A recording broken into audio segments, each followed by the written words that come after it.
Welcome to Rainy Day Rabbit Holes, a uniquely Pacific Northwest podcast. I'm Shea. I'm Jody. And on each episode, we will be sharing the mysterious, quirky, and fascinating stories of the PNW. So grab your North Face jacket, strap on your Tevas, grab yourself a cup of Northwest roasted coffee, and let's fall down the rabbit hole. Jody, what would you do if you found a human foot on the beach? Be paralyzed with fear and then go into action. Have I got a story for you? The Pacific Northwest never fails to deliver on weirdness. We've got a ton of serial killers, cults, and now disembodied feet on the beach. That's creepy. It is. And on today's episode, we're going to talk about the Salish Sea human foot discoveries. Okay, Jody, you ready to get into some weird stuff? Oh, I love weird stuff. This is why we got started on this. I know. This right here. Weird stuff. Weird stuff. Okay. Our story takes us up north to our much nicer neighbors in Vancouver, British Columbia. Much nicer neighbors. That's Canada. Yeah, they are very much known for their niceness. So on the shores of False Creek Bay, not far from Granville Island, is a cobblestone shopping plaza with a giant anvil art installation. So you know an anvil, something that you would hit a hammer on. Yep. It's giant. It's like 20 feet tall. It's huge. Well, who's running that show? Well, who's running that anvil? It's an art installation, my got dear. you. It just sits there. Here you can sit and enjoy views of Vancouver's skyline or admire the many sailboats in the marina. The name of the shopping plaza? Get this. Leg in Boot Square. Leg in Boot Square.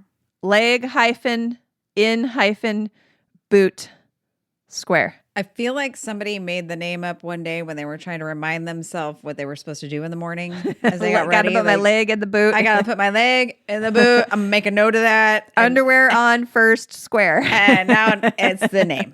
Which makes you wonder how it came to be named Leg in Boot Square. Okay, I have a feeling based on our intro.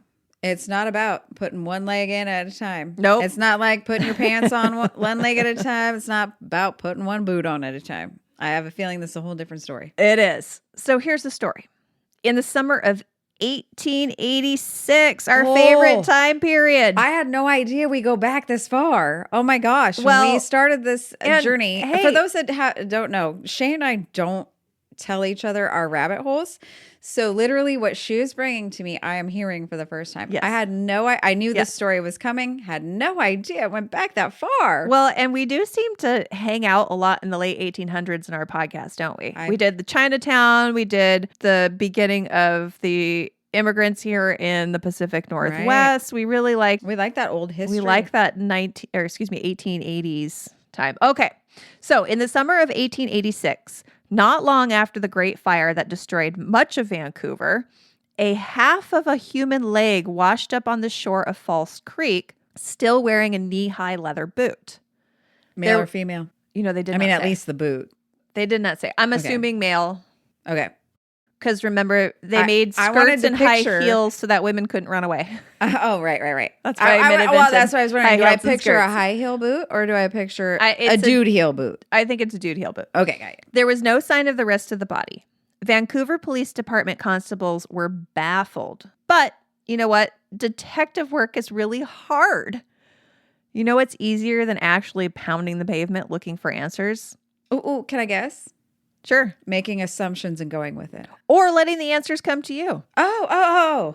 I've been watching too much ID channel. At this time, the police station headquarters was a tent at the foot of Carroll Street, thanks to the recent fire. So they mounted the leg to a pole outside their quote unquote headquarters and just waited for someone to come and claim it. Do you recognize this? What? Does this belong to you? It's in the lost and found.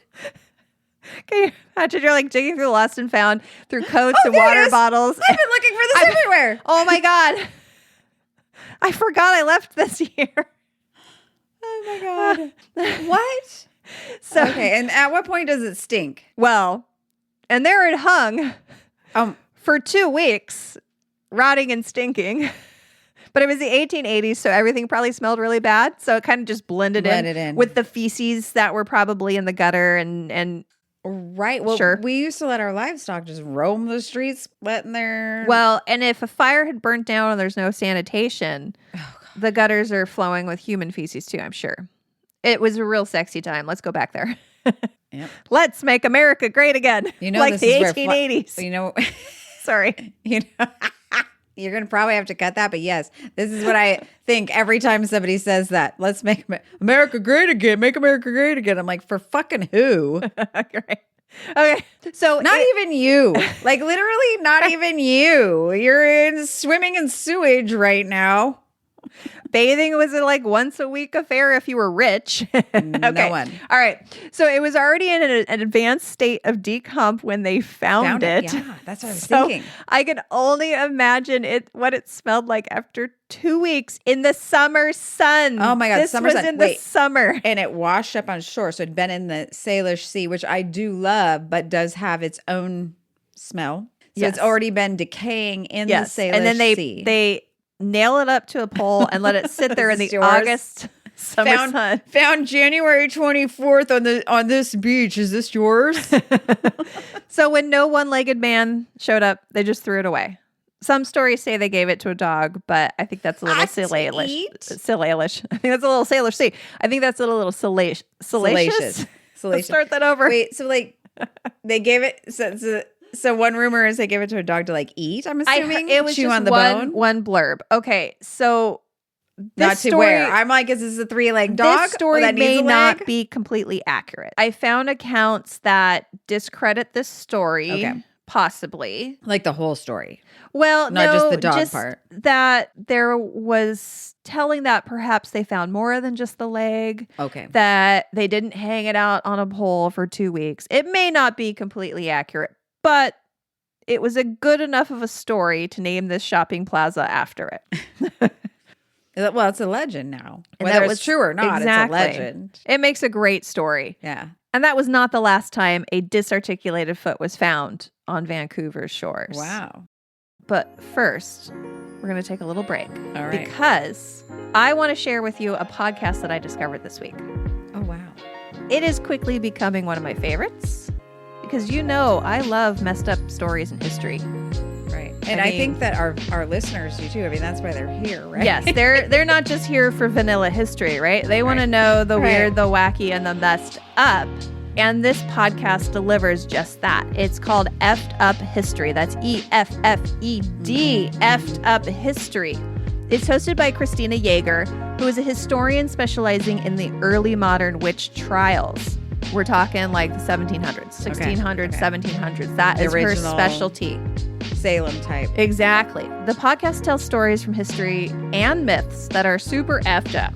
I really, really love this podcast because she gives hilarious commentary on these messed up tales. She's sarcastic and she goes on rants with lots of swearing. Love it. Right. My type. My style. Yes. My style. She's got episodes covering not only the Salem witch trials, but stories about the mythologies of the Zodiac, cryptids, Hamilton, the Tudors, Norse gods, Troy, you name it. And you can find her podcast on Spotify and all the things wherever you get your podcasts. You can even go to her Effed Up History website to listen to the episodes there. And that's Effed Up History starting with an E. Yes, it's EFFED, Effed Up History. It is definitely one of my favorite podcasts to listen to right now. I love her commentary. She's fantastic. So definitely go listen to Effed Up History. She does this by herself. Yes. All right. Well, we should get back to the Salish Sea human foot discoveries. What do you think? All right, let's do it. I can't wait. I've been hearing about this forever, so I'm so glad you dived in because I was like, what is this? Why? And how? And why is it not a bigger deal? Please tell me. Okay, so first off, I want to let you know that I am keeping a count of all the feet we're talking about. So at the end, we will wrap it up. Excellent. So we've already talked about foot number 1, which when you read about this online, it often does not include the 2 feet that were found before 2007, but I'm including them here. Okay? Because I think it's a good part of the history. All right. So according to a Wikipedia page dedicated to this mystery, which is literally just called the Salish Sea Human Foot Discoveries, it's very thorough. And this was the source for much of this episode. The Vancouver Sun reported on July 30th, 1914, that another leg and a high boot was discovered on a beach near the mouth of the Salmon River. All right, fast forward to the summer of 2007, so almost 100 years later. On August 20th, a little 12-year-old girl was walking on a beach on Jebediah Island in British Columbia with her family. She came across a blue and white Adidas, or excuse me, as my brother says, an Adidas sneaker. Of course he does. She came across a blue and white Adidas sneaker, and as many curious kids do, she peeked inside. Oh. She was horrified to discover that it contained a man's right foot. It was a size 12 and was later identified as belonging to a missing man who had been suffering from depression. Size 12. How tall was this man? And well, that's not that. I mean, that's a pretty normal 12? size. As we will see. I'm going to keep going. As we'll see. SEA. Dad joke. All right. And you're not even one. Oh my God. Nailed it. Only 6 days later, another man's right foot in another size 12 white Reebok was discovered by a couple on Gabriola Island in British Columbia. Police were stunned. 2 being found in such a short period of time is suspicious. How far apart again? 6 days. 6 days. Wow. So, quote, 2 being found in such a short period of time is suspicious, Gary Cox of the Royal Canadian Mounted Police. His shoe Police. is size 12. Does the foot correspond to the size of the Gary Cox? Okay, I'm a nurse. I'll tell you, it's hands. No. It's hands. Hands do? So Bigfoot should have a... Okay. 100%. We've talked about this before. You'll be able to get that special episode on Patreon. Yeah. So Gary Cox said that 2 being found in such a short period of time is suspicious. Finding 1 foot is like 1,000,000 to 1 odds. But to find 2 is crazy. I've heard of dancers with 2 left feet, but come on. Oh. Bump. King of the dad jokes, Gary Cox. Yeah, that is not. Yeah, okay. Nice try there, Cox. Cox down. Cox down. Cox okay. Flaccid. Fell flaccid. Mr. Cox, that fell flaccid. Okay. The mystery did not stop there. On February 8th, 2008, another man's right foot in a size 11 Nike was discovered on Valdez Island. So this is all right feet, all right? within a short period of time. Is this when it enters our radar? Like, I remember it coming on the news. Hey, there's this weird thing happening. Is this yes, the time and era? we will talk more about that at the end. I'm going to go this through is where all it the starts discoveries. hitting our, exactly. our it's getting radar. into the zeitgeist, right? Okay, yeah. Are you out of champagne? That's sad. That's what happens when you guzzle your champagne for breakfast. On May 22nd, a woman's right foot in a blue and white New Balance sneaker was found on Kirkland. Oh, she's straight Island. away. Right. It was an island in the Fraser Delta. Now, this one was not thought to have anything to do with the ones found on the Gulf Islands, as it had most likely been washed down the Fraser River. This foot was later identified as belonging to a woman who had jumped from the Potillo Bridge in New Westminster in April of 2004. Now, this is 2008. So it took 4 years for this to wash up and be discovered. Holy cow. So how decayed is this? 4 years. I did not see how decayed it was. Yeah, it's got to be just bone, right? Like, well, it was in a sneaker, so the sneaker's helping to preserve it a little bit. Okay. Because then it can't be, the foot inside the sneaker is not being eaten by Sure, but it's not dissolving away either by bacteria. And remember the Salish Sea is fairly cold. So that's going to help preserve it a little bit. Yeah. Okay. And then the salt water too probably helps preserve a little bit. Pickled. It's pickled. It's a pickled foot. Yum. Oh, God. Okay, step too far, Shea. Okay. Oh, my God. What is wrong with us? On June 16th, 2008, a man's left foot now in a size 11 high top shoe was found on West Ham Island. High top, so more foot preserve. Exactly. It was later determined that this was the match to the foot found on February 8th on Valdez Island. Both feet? No. Yes, it is bonkers that both feet were not only found, but found on different islands. The remains were later identified as a 24-year-old Surrey man who had been reported missing 4 years earlier.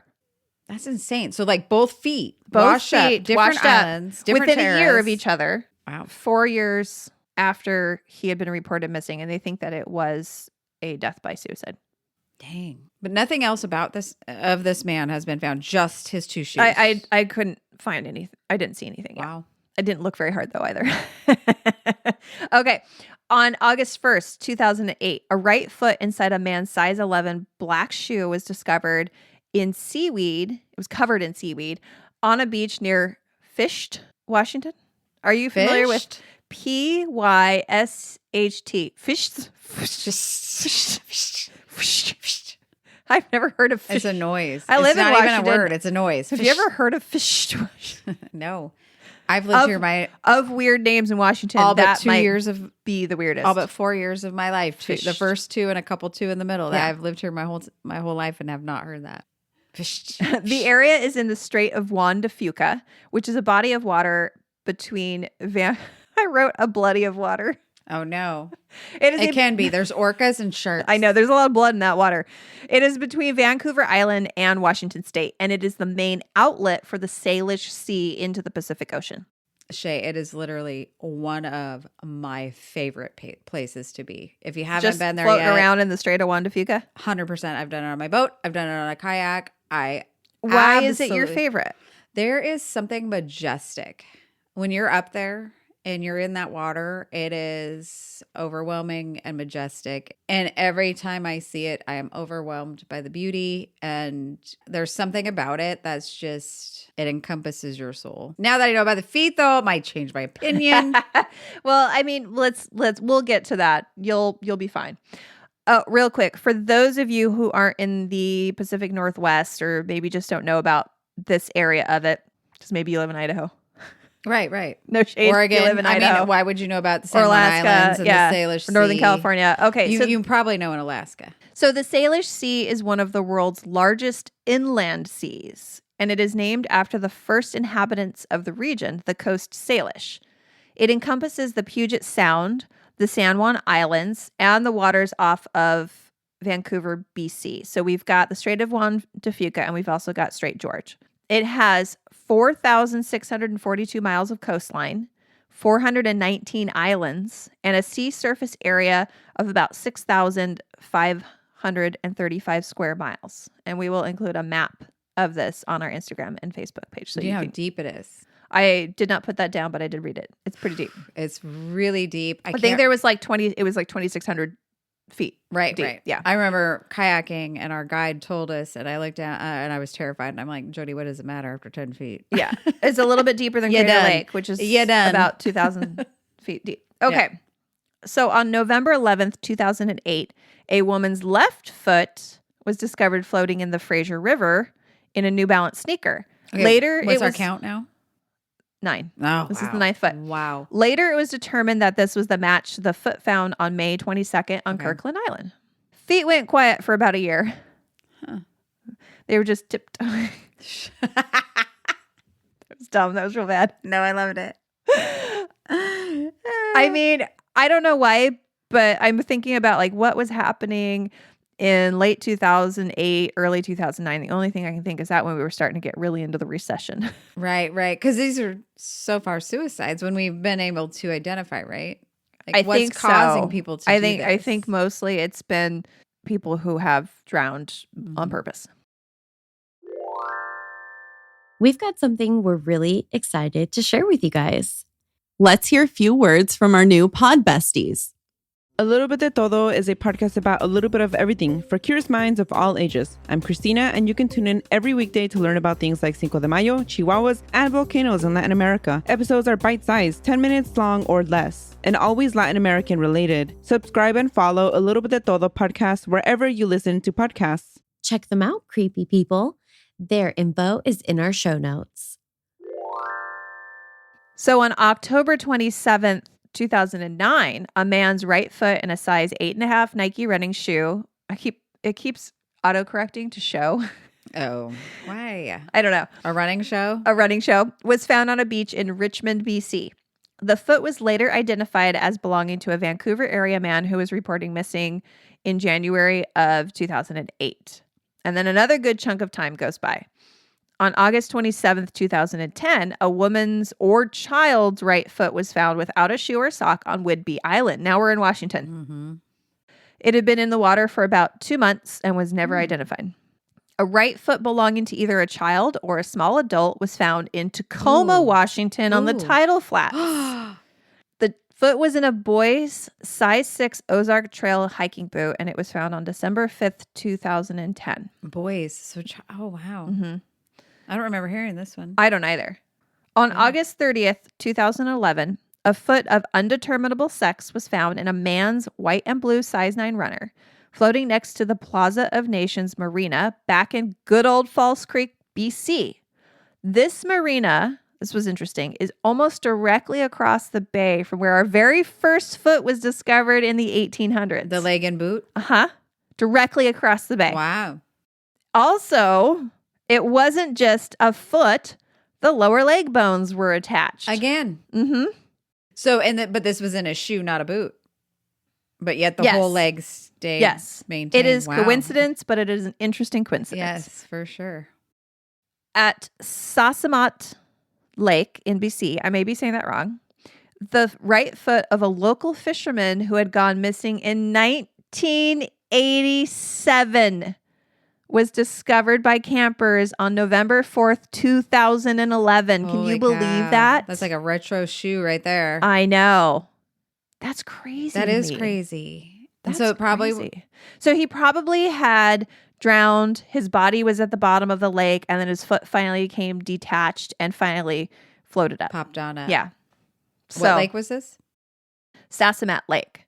So not related to the Salish Sea. I don't know. I'd have to or look is it and off see the Salish Sea? If it is off of Salish Sea or not. It may be unrelated, but it's a foot. All right. On December 10th, and I'm not laughing about the feet. It's just the whole thing is a little bit, it's bizarre. Morbid and bizarre, which sometimes all you can do is like, laugh. why feet? Why feet? Why not hands? Why not head? Why not? Right. Yeah, right. Well, why there's a reason. Yeah. Which we will get to. All right. Right. On December 10th, 2011, we head back to Washington. A human leg and foot were found in a black plastic bag under the Ship Canal Bridge in Lake cannot Union. Be suicide. No. Okay. You know, where you like come across I've a body. watched I Much ID channel that all bodies come in plastic bags, garbage bags, black ones on the side of the road. Plastic bags. On the side of the road. Or any random place. If you see a garbage bag, a black garbage bag, I always think is there a body in there. There is a body. Right. In it, That's how I always think. And this time it was just a leg. It was never identified. Yeah, that had to have been foul play because you don't come across a suicide. I'm going to wrap my leg in a plastic bag before I kill myself. Just to mess with people. Oh my God, I might actually. If I get to that point, I might mess with people. All right. So far we have talked about 15, count it, 15 disarticulated feet found in the Salish Sea greater area spanning over 100 years. And we aren't done. Wow. There is still more afoot. Shut up. I cannot believe you're not a father. All signs point to you being a real dad. I'm a great dad. I mean, if your jokes are any indication, fantastic. World renowned. So when I finally get my dog, you're going to be like, she's a dog dad. Yeah. You're really like, why are you even know calling her how a funny dog she is. dad? It's like she has the best dad jokes. They're so bad. It's freaking happening. All right. All right. So A boot with human bones inside was found on January 6, 2012 in the sand along the water at a dog park in Vancouver. Now, this did not mention if a dog found it or a human. Oh, yeah. Just walks up with it. That's Hi, look what I found at the beach. That's where In their mouth. Oh my is God. that worse than having to pull desiccated cat turds out of your dog's mouth? No, because this is definitely more intriguing. Like, at least there's a mystery on the other end. There's no mystery about the desiccated No. cat turds. No, the cat turds are just like, God dang it. I had to The leg's like, wow, what the heck? I had to pry his jaws Shut open to get the cat turd out. It was like desiccated, and he was like, Oh, it's old even. No, okay, this happened to me once. I had a pit bull, and I did this, and I get it out of his mouth. It's a fucking rabbit, and I mean, it is powdery, decayed in my living room. And I'm like, Ew. oh my God, no. I'm like, I kept going. So I actually walked by it like 24 times, going, that stuffed animal needs thrown out. And God, it stinks. And so finally, I'm like, no, there's a reason. That's so gross. This is a bunny from long ago. That's so disgusting. And dusty. Oh, God. That's pretty bad. It's so bad. Either way, you go and you brush your dog's teeth. Yeah. All right. Moving on. So we're going to go fast through these next Okay, go. several. I'll behave myself. All right. A foot in a white New Balance was found on the shoreline of Centennial Park in Seattle, Washington on May 6, 2014. Okay, hold on. I have to say, a white New Balance. This was a probably bought at Costco. 50, right. It was bought at Costco. This is a 55-year-old white male. Right. Hey, do not shit on buying your clothes at Costco. This is from Costco. This is from Costco. These socks are from Costco. Is that from Costco? Yes. That's why I don't go to Costco. I end up buying all the clothes. Damn it. Hashtag Costco fashionista. Yes. I am very comfortable right now. Thank you very much. I'm fine. I've really started to give up caring what I look like to other people as long as I'm comfortable. Okay. On February 7th, 2016, hikers found a foot in a sock and running shoe on Botanical Beach on Vancouver Island. 5 days later, its mate washed up near Port Renfrew, close to the prior location. December 8th, 2017, remains of a leg and foot washed up near Jordan River on Vancouver Island. On May 6, 2018, a hiking boot with a human foot inside was found on Gabriola Island. We're back to Gabriola Island. A size 9.5 light gray Nike with a foot inside was found on the shore in West Vancouver. On January 1st, 2019, a foot in a boot was found on Jetty Island near Everett, Washington. It was later tied to a man named Antonio Neal, missing since December 2016. So almost 3 years. Almost there. We're staying in Washington. On November 21st, 2021, a size 7 Brahma work boot was found washed up on Locust Beach near Bellingham. December of 2021, a size 8 New Balance washed up on the mouth of the Elwha River in Port Angeles, Washington. They later tied it to Geraldine L. Smith, who went missing from Sequim in January of 2018. For all of you out there who don't live in the Pacific Northwest, Sequim is another one that is commonly mispronounced because it is spelled Sequim. Sequim. Sequim. Sequim. Sequim. And last but not least, the 26th foot in our story was found on July 23rd, 2023. Ooh. On Gonzales Beach in Victoria, BC. Wow. Now, so why do we keep finding these grisly bits of flotsam on our beaches in the Pacific Northwest? I want a hand, an arm, something, nothing, just feet and shoes. I mean, is it a serial killer who's into feet? Is it a plane crash in the nearby ocean? Drowning victims that have been trying to cross the border? Well, that I was thinking about people like getting on cargo ships trying to get here. That's one theory. Yeah. But authorities and scientists have concluded that the reason we keep finding feet is for a few reasons. Oh, few. First, when a body is in the sea, scavengers go for the more tender, exposed bits. Often this is the ankle where the skin is thin. And there is not much actually holding your foot onto the rest of your leg, just some ligaments and tendons, right? Right. And those bones there's like several little bones, right? So Sebastian the crab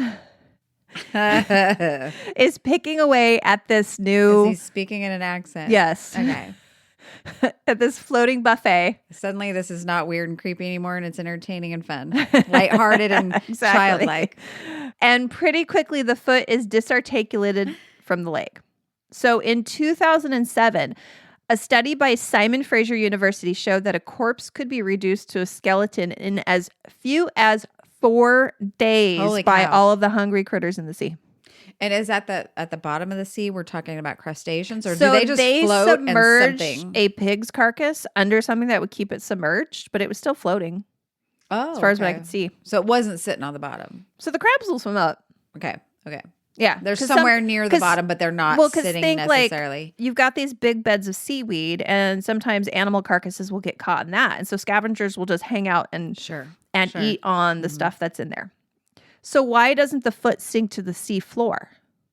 Well, there has been a big change in sneaker design since the early 2000s. So modern athletic shoes utilize a lot of lightweight foam that has been injected with air, making the shoes and the feet inside of them more buoyant. So this is why it's more of a recent issue, that it's more frequent. Notice this mostly is happening since the 2000s. So what you're telling me is before the 2000s, we just have a lot of shoes on the bottom of the Sure. seafloor. Sure. They just didn't make it up. Yeah, they're most likely now to float up to be able to be washed ashore yeah. to be discovered. That part's a new phenomenon. So the unique occurrence of water movement within the Salish Sea also has something to do with it. So according to oceanography professor Parker McCready of the University of Washington, in an interview to Vox, he said things that float at the ocean surface move with the currents, but are also pushed a bit by the wind. And this can be significant in getting them to shore. The prevailing winds here are west to east, and so floating stuff in this part of the Pacific gets blown to the coast effectively. So the large and complex body of water of the Salish Sea acts as a trap. So another factor why we're finding all of these feet may be a phenomenon called frequency illusion, also known as the Bader-Meinhof phenomenon. Frequency illusion was coined by Stanford linguistics professor Arnold Zwicky. I love that Zwicky? last name. Zwicky. It is essentially a cognitive bias in which a person notices a specific concept, word, or product after recently becoming aware of it. So when you buy a Cadillac, all of a sudden you see Cadillacs everywhere, Yes. right? Okay, so that's the what phenomenon? The Bader. Bader-Meinhof or Bader-Meinhof. frequency illusion. Okay, gotcha. I mean, that happens to me a lot. Like I'll be like, oh, Apple Jacks. Oh, now I see Apple Jacks everywhere, Right. and I haven't talked about Apple Jacks since 1984. Exactly. Got ya. So for the Pacific Northwest, there were several news pieces about feet being found on beaches. So now everyone on the beach looks for shoes and then looks inside of them to see if there's a foot, where before maybe you just thought it was a piece of sea trash. Right. So perhaps instead of the frequency of feet being washed up on shore increasing, it was just increased awareness. So it's a mix of selective attention, keeping an eye out for something, and confirmation bias. More feet have been found, so more feet are being washed up. Got it. I have a hard time with that. So it's just it's a That theory Cognitive to me is bias. Like, does that mean we didn't used to look in shoes? Because I think everybody always would have been curious finding a foot in a shoe. Are we Well, I less think we're more curious we're now more about curious what's in the shoe? because there's the awareness that people have been finding got feet ya. in shoes. Okay, so now we're gonna be looking for it. Instead of just walking on the beach, now you're looking where at the shoreline, and then when you see a shoe, you're going to look inside Right. it. Where maybe before you're like, ew, gross, Right. and you stay away from it. Well, that's the same thing as my black plastic bag, my garbage bag. I Exactly. would never, ever, I'd be like, ooh, gross, who dumped their garbage? And I'm like, oh my God, there's a body over there. Exactly. So that's the same sort of thing. Yes, gotcha. Yeah. Well, anyways, that's the case of the Salish Sea Wow. So Feet it's not as Discoveries. mysterious as it seems. There's answers behind these. Many of these have been identified. I didn't know that for some reason in my recollection of the story. And obviously Right. A haven't lot gone of deep them been into it. tied to missing persons, and most of those people they think were probably suicides. Gotcha. I didn't even know that they tied them back to anyone. I just thought they'd been found and never identified, but a lot of them have been tied back Yeah. to suicide. Yeah. So that, and the Salish Sea is, it's a swirly. I, as a boater, Keith and I used to have a boat. We had no business being out there. I don't know why. You cannot leave a car lot without a driver's license, but you can go buy a boat. In fact, one that's way too big for somebody who's never owned a boat or been in sea. And just you can cruise just around. have that. They gave us an hour-long session on how to drive Jeez. this. I'm not even lying. It's running into docks everywhere. And said, now you're good. And go to the San Juans like you've always dreamed. And we did. And we are alive by the grace of God. And then also realized maybe this wasn't a great idea because it costs $1,000 every time we take the boat out because of gas. Anywhere. Yeah. Anywhere. And your friends are like, oh, can we take your boat out? And you're like, and they're like, well, buy some beer. Yes. A 6-pack of beer, a case of beer on good days would show up. And I'm like, yeah, the gas was $400, but thanks. I'm not thirsty now. Thanks for spending $24 on that case of PBR. Right. Yeah. You're welcome. Oh, that's just the gas. Let's not talk about the cost of the boat, the insurance, the maintenance, the fact that we had to store it in a slip because it was too big to bring home. So my grandfather had a little sign on his desk that said, a boat is a hole in the water surrounded by wood into which one pours money. Yes, 100%. That's all it was. Now wood, now it's fiberglass. Fiberglass, but yes. still. So my main source was the great Wikipedia page, the Salish Sea Feet Discoveries. And there was also a great article on allthat'sinteresting.com. There's lots of articles out there. I also listened to an episode on Stuff You Should Know, which is a great podcast. Not a whole lot of mystery, really, about them. No. There's no other theories out there that we could run with that are there was exciting. A theory for a while. There's a serial killer that was in Canada. I think his name was like Robert Picton. And he... Oh, isn't he like the one that fed his victims to his pigs and then would feed people the pigs? Yeah. He was like a modern Hannibal Lecter. Yes. Yeah, I would like to do a piece on him at some point when we get into... Yeah. But for now, there's not a whole lot that's... So they thought maybe he'd been tossing feet. Yeah, but no, it's modern That'd sneaker design. It's the Salish Sea's special properties, and then it's that cognitive bias. So there's real answers to this mystery. Yes, there is, but it still is mysterious. And if you are walking on a beach in the Pacific Northwest and you find a shoe, especially near the Salish Sea, we aren't all near Salish Sea in the Pacific Northwest. If you are in the Salish Sea, keep your eye out for a sneaker. Look in that shoe. You're walking on the rocks, the seashore. If you keep want your eye to out. be part of that. If you don't want anything to do with that, don't look in a shoe. You don't know. Probably all you're going to find is a crab and some seaweed, most likely. Yeah. I will post. I have a fantastic photograph of a shoe on a beach that I took at my happy place, Harstein Island, last summer, and it was. But there's no foot in it? There's no foot in it, but it was covered in seaweed, and it's just a great photograph. So I will post that on our social media. It's so good. But I definitely looked inside of it because I thought of this immediately. See? This is literally what spurred this entire adventure, Rainy Day Rabbit Holes. was Harstein Island. And talking about this specific topic as well as others. But like this did come into our, hey, there's so many weird things in the Pacific Northwest. This was on the top of the list. So thank you so much because I've always wondered and never put a lot into it because I've, like I said. It's just one of those mysteries floating out there. It's a mystery out there, and I'm always looking yeah. into other mysteries. I've never made it to this one. So thank you for answering this for me. I'm not exactly happy that it's not that much of a mystery. I mean, you may have ruined it for something me. more nefarious. I did want nefarious. I mean, it could have been aliens. Hey, Bigfoot could have been just eating everything but the foot. But he doesn't know. But no. He doesn't know how to work shoelaces. It's just the Salish Sea and modern sneaker design. Thanks, Shea. Bigfoot only has Velcro sneakers because he does not know how to work shoelaces. Right. So if you're in laces, your feet are safe, but you are not. No, that's not what came from this story. So thank you for answering if you were the old man who buys his Velcro New Balance, your feet will probably never be found because that Bigfoot can handle the Velcro sneakers. They're just not safe. We're just never going to find any part of you if you're wearing Velcro. So if you wear Doc Martens, though, I bet your feet would never, because they will sink. Those things are heavy. Yep. Let's wrap this up. So guys, thank you so much for being here. Thanks for listening. And please, again, go and follow us on Spotify, follow us on Apple Podcasts, follow us wherever you can follow us, everywhere. And more importantly, please share the podcast with your friends and family and anybody you know, your coworkers, Anyone you know. as long as they won't be offended by Right. Titty Shack. Right. You gotta have some sense of humor. Yeah, you got to have a sense of humor. So maybe not your church group.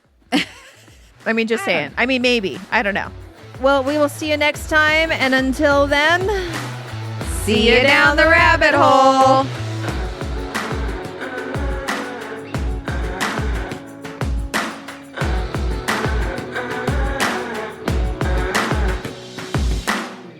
Pickled. it's pickled. It's a pickled foot. Yum.